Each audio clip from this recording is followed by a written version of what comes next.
araw sa palengke, ng Sabado, nagpasama sa aking si nanay na mamamalengke. Sumakay kami sa tricycle, mausok sa daan, at kay bagal ng trapiko ng mga sasakyan. Sa wakas, matapos ang ilang oras, nakarating rin kami ni nanay sa palengke. Dumaretso kami sa bilihan ng prutas at gulay. Bumili si nanay ng kalamansi at ng paborito kong mansanas, repolyo, singkamas at sigarilyas. Humawak kang mabuti, anak. Baka ikaw ay mawala sabi ni nanay. Panglingon-lingon ako sa paligid.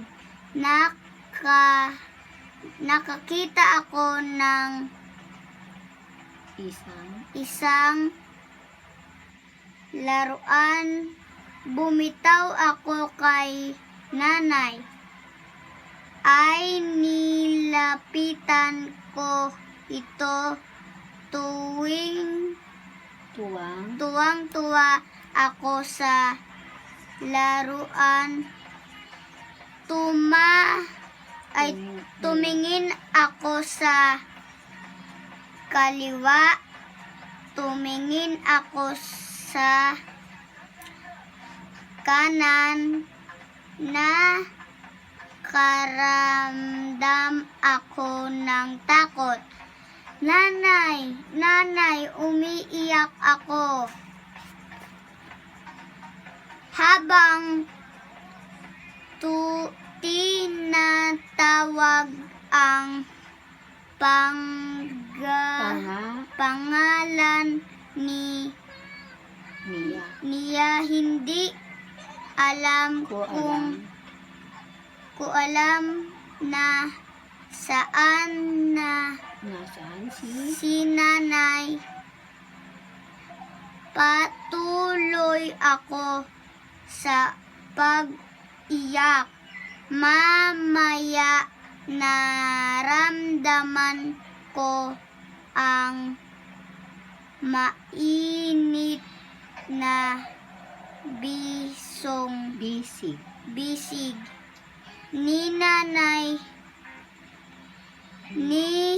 Niyakap niya ako mahigpit. Mula noon, hindi ko na binitawan ang kamay ni nanay habang patuloy kami sa